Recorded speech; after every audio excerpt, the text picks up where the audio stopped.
She took her daughter on an expedition to bond with her and show her her work. But underground, they found not just ancient artifacts, they found the truth that Mira had been hiding for many years. Subscribe and write in the comments which city you are from. The flight was long enough for silence to harden between them. Mira sat by the window, her eyes fixed on the wing, cutting through layers of cloud, while Aya watched a movie without the sound, her earbuds untouched in her lap. From the reflection in the small airplane window, Mira saw her daughter's face lit by the flicker of the screen calm, detached, older than her 16 years. There had been a time when Aya's face carried wonder, mirastried to remember it, but the image came blurred, like a relic eroded by time. When the plane began to descend, the green canopy below opened like an ancient tapestry. Rivers wound through it in silver threads. The horizon rippled with mountains. Mira felt that familiar pull in her chest, a mixture of curiosity and reverence. Every time she looked down at land untouched by hands for centuries, she felt a strange belonging. But as she glanced toward her daughter, bent over her phone, she was reminded that belonging to the past often meant losing the present. The heat hit them the moment they stepped off the small connecting plane. The air smelled of rain-soaked soil and diesel. Aya wrinkled her nose, adjusted her backpack, and followed her mother toward the dusty jeep waiting outside the terminal. Their driver, a soft-spoken man named Lito, greeted them with a nod and loaded their bags. The road ahead wound through forests that grew denser with each mile, swallowing the sound of the engine. Mira leaned forward in her seat, occasionally pointing out rock formations, ancient terraces, or trees whose roots coiled like the limbs of sleeping animals. Aya barely looked up. She had agreed to come because her father had insisted. "It will be good for both of you," he had said. Aya had wanted to laugh at that, a bonding trip in the middle of nowhere, surrounded by dirt and ruins. But instead, she had only shrugged. Now, as the humidity clung to her hair and her clothes, she regretted not arguing harder. The camp appeared at dusk, a small cluster of tents and tarps among the trees. The hum of the generator mixed with the steady trill of insects. Mira stepped out of the jeep with a kind of ease that came from years of repetition. She was already scanning the site, noting the layout, the equipment, the position of the central canopy where maps and tools would be kept. For a moment, Aya simply watched her. Her mother's posture straight, her gestures sure, her voice low but firm as she greeted the other archaeologists. Dinner was eaten from metal tins, sitting around a makeshift table of crates. The conversation turned quickly to work. Sediment layers, dating techniques, the possibility of a female-led civilization. Aya listened in silence, tracing her finger along a dent in her cup. When someone asked Mira about her family, she answered briefly, "My daughter is visiting for the first time," then returned to the topic of preservation methods. Aya looked away. It was the same tone her mother used with colleagues on the phone, that distant professionalism, as if emotion were something unsanitary. The night deepened fast in the tropics. The generator cut off at 10, leaving the forest alive with sounds that felt both close and endless. Aya lay in her tent, staring at the thin fabric walls trembling under the wind. From the neighboring tent came the faint rustle of papers. Her mother, still awake, writing in that small black notebook she always carried. Aya remembered once opening it when she was younger, hoping to find something personal. A story, a letter, maybe her own name. But the pages were filled with lists, measurements, fragments of field notes written in tiny, precise handwriting. Even then, it had felt like proof that her mother belonged to another world entirely. At dawn, the jungle was already awake. Mist rolled across the camp, soft and white, like breath. Mira was up before everyone, organizing the first outing. When Aya emerged, still heavy with sleep, her mother handed her a thermos of tea and a pair of gloves. "The trail is steep," she said. Aya nodded wordlessly. They set out with 2 assistants, carrying brushes, cameras, and a folding tripod. The path wound through thick vines and slick stones until it opened into a clearing. There, half buried under roots, rose the remnants of a stone structure. The upper walls had collapsed, but the base was intact, the carvings faint yet visible under the moss. Aya stopped, momentarily caught off guard. It didn't look grand. It looked quiet, stubborn, like something that had waited too long to be seen. Mira knelt at the edge of the staircase leading downward. Her fingers brushed the surface of a carved relief, delicate lines depicting figures not in battle but in daily life. Women carrying vessels, tending fires, holding children. She leaned closer, her breath almost reverent. "It's not a temple of war," she murmured. "It's something else. Maybe memory." Aya's voice came from behind her. "Do you ever think the people who built these didn't want to be remembered?" Mira turned, surprised. The question hung in the damp air. For a moment, she didn't know how to answer. Finally, she said softly, "I think everyone wants to be remembered, even those who say they don't." Aya didn't reply. She took a photo instead, the shutter breaking the silence. By afternoon, the team had set up their base around the site. Mira directed the others with calm authority. "Measure this wall, document that angle, label the fragments before removing them." Aya helped reluctantly at first, holding a flashlight, recording notes, her movements uncertain but precise. Mira watched her from time to time, trying not to show pride. It was the first time she had seen Aya focus on something that wasn't a screen. The day ended, with rain sudden, hard, drumming against leaves like thousands of fingers. The team rushed to cover the equipment, laughing as they slipped through the mud. Aya stood under a tarp, drenched, her hair plastered to her forehead.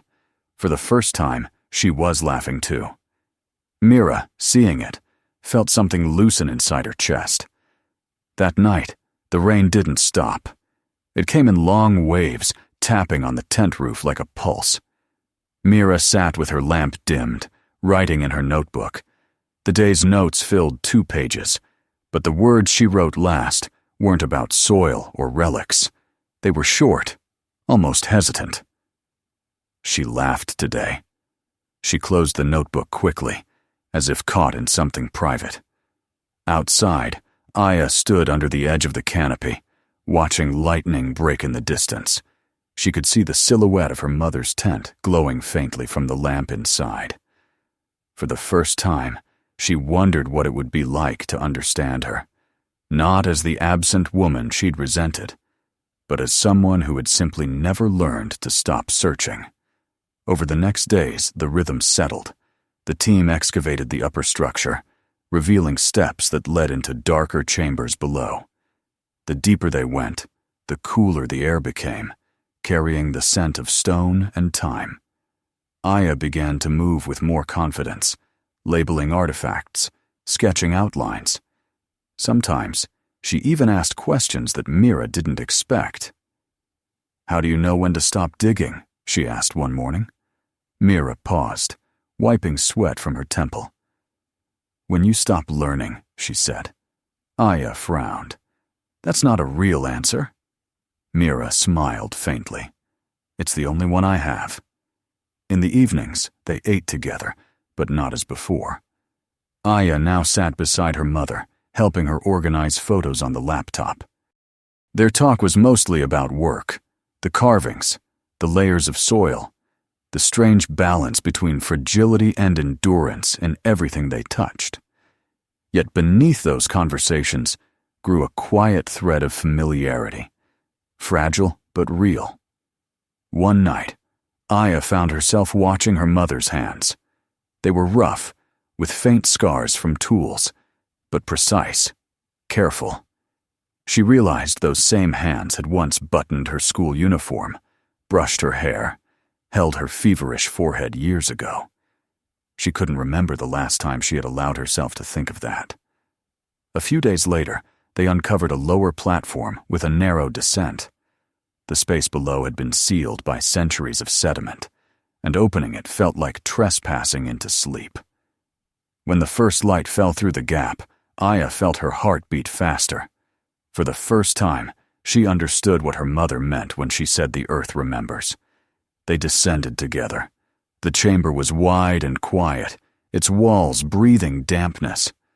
On one side stood a large relief figures gathered around a seated woman. Not a goddess, not divine, her posture was weary, protective. She held something small against her chest, a child perhaps, its form barely visible. Mira stood before it for a long time, her face unreadable. Aya broke the silence. "She doesn't look powerful." "No," Mira said. "She looks responsible." They stayed in the chamber until the light began to fade, documenting every mark, every trace of color left in the carvings. Mira moved with a kind of tenderness, as though afraid to disturb what remained. Aya followed her gestures, imitating the care. When they returned to the surface, the sky was red and heavy. The team was packing up for the evening. Mira looked at her daughter, her hair tangled, her clothes streaked with soil, and felt something close to pride, though she didn't say it. Aya caught her gaze briefly, then looked away, but not before Mira noticed the faint smile that flickered and disappeared. That night, sleep came slowly. The rain had stopped, and the forest was louder than before. Frogs croaked, leaves shifted. Something large moved through the undergrowth. Mira lay awake, staring at the tent ceiling. The image of the woman in the carving stayed with her, the bowed shoulders, the small figure in her arms. It wasn't just an artifact. It was a mirror. She thought of the years she had spent chasing traces of the past, while her own life slipped quietly into distance. She wondered if the people who built the temple had known what it meant to lose time. Maybe they built it not to worship, but to remember what was already fading. When she finally closed her eyes, the sound of the forest blurred into a low hum. In the next tent, Aya turned in her sleep, murmuring softly, her voice lost in the night. The days ahead would take them deeper into the ground, into memory, into the weight of things that refused to stay buried. But for now, the earth around them was still, as if listening. And for the first time in years, Mira felt that maybe silence wasn't distance. Maybe it was the beginning of understanding. The rain finally ceased at dawn, leaving the forest washed and shining. The smell of wet leaves hung thick in the air, and the ground beneath their boots gave softly, as though the soil itself were breathing. Mira stood at the edge of the excavation, her hands in her pockets, watching the rising mist slide through the trees. The clearing looked different now, deeper, older, as if every drop of rain had drawn another memory from the ground. Aya came up beside her, still half asleep, holding the thermos of tea her mother had left for her outside the tent. Neither of them spoke for a while. The sound of dripping water filled the silence, and it felt, somehow, right not to interrupt it.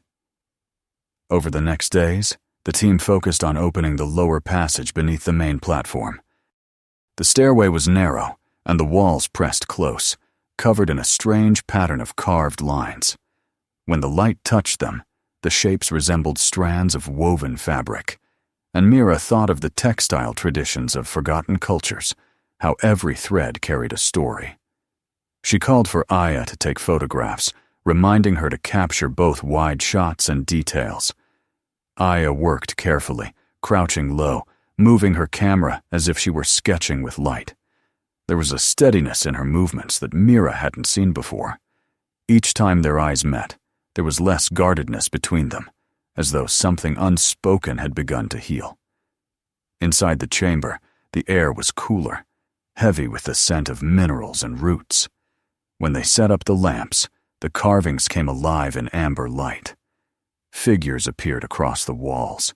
Women gathered in circles, some holding bowls, others reading from tablets or tending fires. It wasn't the iconography of gods and battles that so often dominated ancient reliefs. It was the quiet rhythm of ordinary life. Mira felt a slow ache in her chest.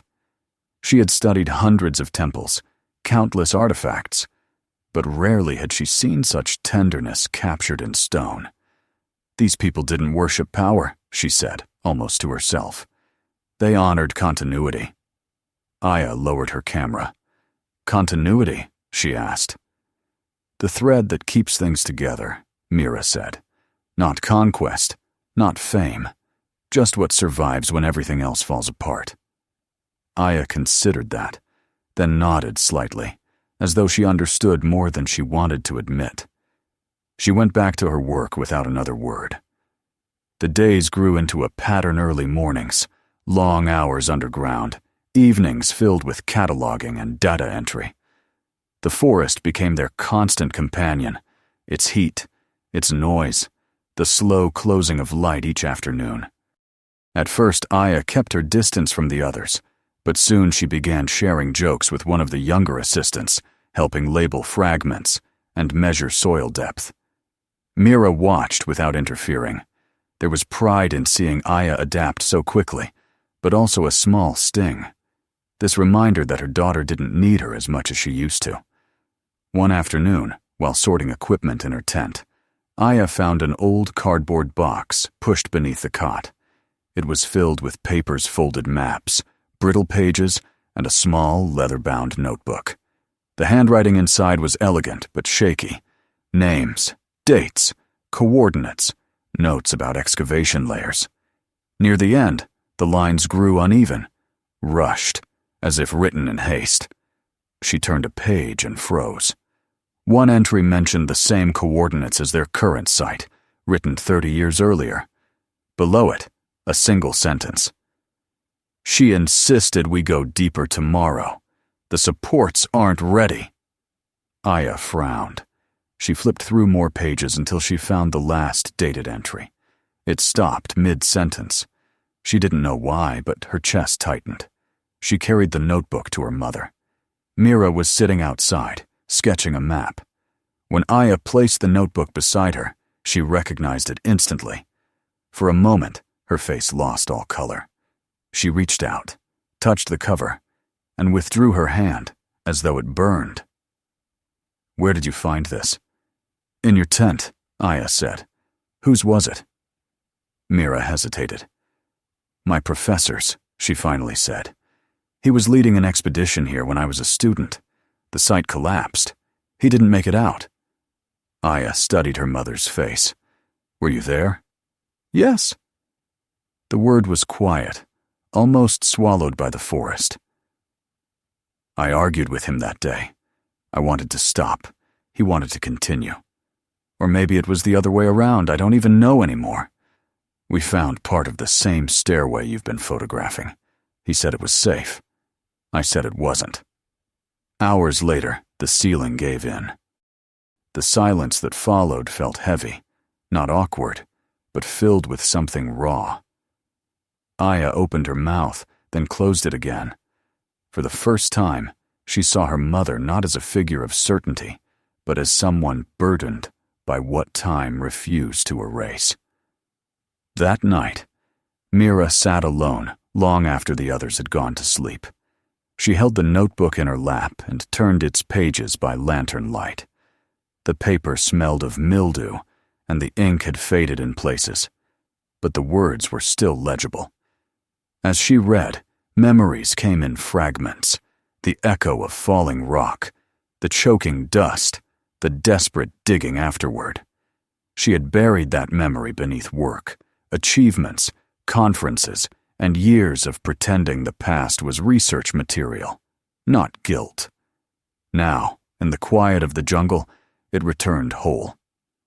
When Aya emerged from her tent, restless, she saw her mother sitting motionless, her expression unreadable.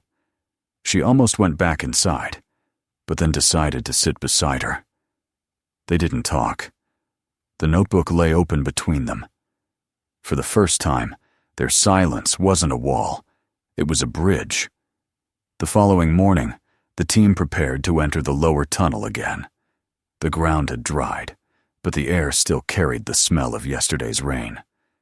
Mira felt an unease she hadn't shared with anyone. She checked the beams, tested the ropes, gave instructions twice. Aya noticed her mother's hands trembling slightly as she adjusted the light on her helmet, but said nothing. They descended slowly, the sound of dripping water echoing around them. At the far end of the tunnel, Mira stopped to take a measurement. She was crouched, tracing a faint pattern in the dust when the first crack came. It was subtle, a low groan from the ceiling, like the earth exhaling. Aya's head jerked upward.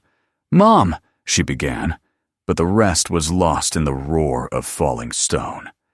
Everything happened at once. The rush of air, the sharp burst of light as a lamp shattered, the shock of dust blinding her. When the noise settled, the air was thick and gray. Aya coughed, calling out for her mother. Somewhere to her right came a muffled voice. "I'm here," Mira rasped. "Stay where you are." The beam of Aya's flashlight flickered, catching the edge of her mother's face through a small gap in the rubble.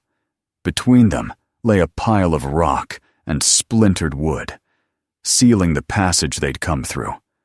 Panic clawed at Aya's throat, but she forced herself to breathe. "They'll find us," Mira said, her voice steady though it trembled at the edges. "Just stay calm." Hours passed in fragments. They talked intermittently to keep each other awake. The air grew warm, heavy. At one point, Aya whispered, "You shouldn't have brought me." "I shouldn't have left you," Mira replied softly. Aya pressed her palms against the stone between them. "I used to think you cared more about the dead than the living." Mira's laugh was dry. "Maybe I did. The dead don't ask for anything. They just wait. The living, you have to earn them." The silence stretched again. Somewhere above, faint voices echoed, the rescue team perhaps calling out. Aya shouted in return until her throat burned. Then she heard it, the distant clink of tools, the sound of rock being shifted. While they waited, Mira spoke again, her voice quiet, almost lost under the scraping from above. "Do you know what I used to tell myself? That the earth forgives. That every time I uncovered something, I was giving back what history had buried. But I was wrong. The earth doesn't forgive. It only remembers. I kept digging because I thought I could rewrite what happened, but you can't change what you run from." Aya listened, her heart pounding. "You don't have to rewrite it," she said. "You can just stop running." Mira's breath caught. For a moment, neither spoke. Then Aya saw movement, the faint shift of a beam of light cutting through the rubble. The rescuers' voices grew louder. They were close. When the first gap opened wide enough, hands reached down to pull Aya through. She stumbled into the light, coughing, her body shaking. Moments later, Mira emerged behind her, covered in dust, her face streaked with tears and soil. Aya caught her before she fell, and for the first time since she could remember, she felt her mother's arms around her, not as a stranger's, but as something she could hold on to. The sky outside was dimming, heavy with gold. The team gathered around, checking for injuries, fussing over them both. Mira assured them she was fine, though her voice was hoarse. When the medic suggested she rest, she nodded but stayed sitting beside her daughter. Neither spoke much that night. The generator hummed, the camp flickered with lantern light, and the forest beyond remained vast and patient. Later, when the others slept, Aya found her mother by the fire, staring into the flames. She brought her a cup of tea and sat down. For a long time, they listened to the crackling wood, I thought you'd never be afraid, Aya said quietly. I've always been afraid, Mira answered. I just learned how to hide it behind work. Aya looked at her. You don't have to hide it now. Mira turned her gaze toward the dark edge of the forest. Maybe not. They sat there until the fire burned down to embers, the night thick and warm around them. Somewhere deep in the jungle, a bird called, its echo faint and lonely.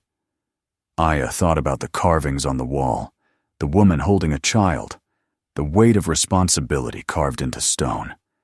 For the first time, she understood what her mother saw in that image. Not history, but reflection. When they finally went to their tents, the dawn was already beginning to pale the sky. Mira paused before closing the flap. You were brave today, she said. Aya met her eyes. So were you. The words lingered between them, fragile but enough. The jungle exhaled around them, and the earth, still unsettled from the collapse, seemed to breathe with them alive, remembering, forgiving nothing, yet holding everything they had begun to uncover within its silent heart. Morning rose quiet and pale, with a faint haze floating over the camp. The air was different after the collapse, slower, heavier, almost tender. It had been 2 days since the rescue, and though everyone tried to return to the normal rhythm of excavation, the silence between shovels and brushes felt like respect, not fatigue. The earth had reminded them all how fragile their work truly was.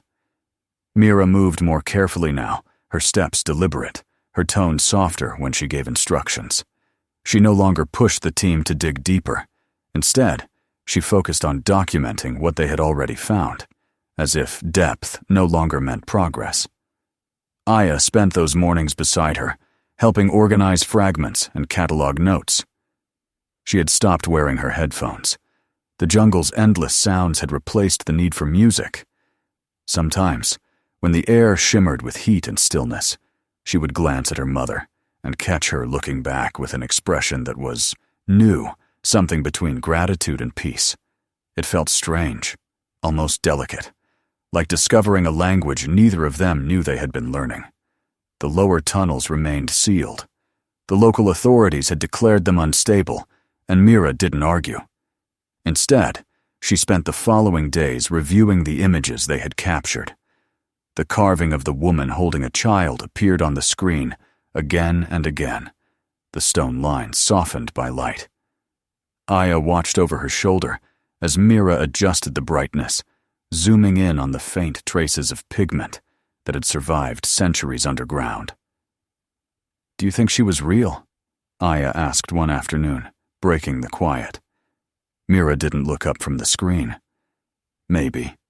Or maybe she was all of them, a symbol of what they wanted to preserve. Do you think she lost the child? Mira's fingers paused.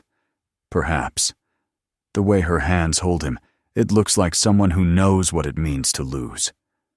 Aya leaned closer, studying the figure. Or maybe she didn't lose him at all. Maybe she just wanted to remember him the way he was. Mira turned to her daughter. For a moment she saw not the teenager who had followed her here reluctantly, but a young woman who could see through layers that even time couldn't disguise. By the end of the week, the team began packing up. Crates filled with artifacts were sealed and labeled for transport, their surfaces marked with coordinates and dates. The field tents were taken down one by one. The jungle began reclaiming the ground even before they left. Vines curled across footprints. The wind carried dust back over the cleared stones. Aya walked through the site one last time, her boots brushing against the soft earth. She felt a strange, pull-a-quiet sense that leaving meant erasing something that had only just begun. Mira stood near the staircase that led to the now-blocked passage.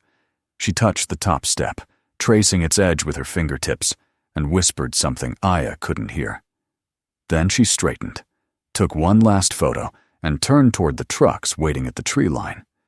They left in the late afternoon, when the sky began to shift from gold to violet. The drive back to the nearest town took hours, winding through the same roads that had brought them in weeks before. Yet now, the same trees, the same curves of the mountain, seemed gentler, as though the land had accepted their departure. Aya leaned her head against the window, watching the light change. She remembered how, on their first day, she had hated the noise, the heat, the insects. Now she couldn't imagine silence without it. When they stopped for the night in a small village near the river, Mira took her daughter to a market filled with the smell of fruit and smoke. The stalls were lined with handmade jewelry, carved wooden animals, woven scarves. She picked up a pendant, a small disc of stone engraved with a simple pattern of a circle and a line through it, a symbol of the sun. Aya looked at it curiously. "For you," Mira said. "It's not ancient, but it will last." Aya smiled faintly. "You think I'll wear it?" "No," Mira said, smiling back, "but you might keep it." That night, they stayed in a modest guest house with thin walls and a balcony overlooking the river. The water shimmered in the moonlight, carrying fragments of the jungle's reflection downstream. Aya sat outside, her feet up on the rail, listening to the low hum of insects. Mira joined her, holding 2 cups of tea. "Do you still think about it?" Aya asked. "The collapse? Everything. Him. That day. The things you lost." Mira took a sip before answering. "All the time. But thinking doesn't hurt the same way anymore. It's just part of the map now. Some places you can't erase. You just learn to navigate around them." Aya turned the pendant in her fingers. "Do you think you'll come back here?" "I don't know. Maybe not. Some discoveries aren't meant to be finished." They sat together, watching the faint mist rise from the water. The river whispered in the dark, steady and endless. Aya wanted to say something about forgiveness, or about how proud she was to see her mother as more than the distant figure she had carried in her memories. But she didn't. She just let the silence hold it for her. Weeks later, they returned home. The city's sharp sounds felt unreal after the rhythm of the forest. The air was dry, the sky pale. Mira's apartment seemed smaller, more temporary than she remembered. Dust lay thick on the bookshelves, and a pile of unopened mail waited by the door. Aya wandered through the rooms, tracing the outlines of photos pinned to the refrigerator images from old sites, faces she didn't know. Her own picture wasn't among them. She didn't feel anger this time, only understanding.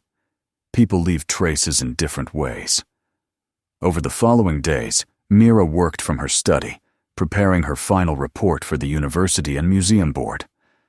Aya often sat nearby, doing homework, sometimes asking questions about terms she had overheard in camp. Stratigraphy, restoration ethics, carbon calibration. Their lives began to settle into something quiet and possible. Then came the invitation for the exhibition.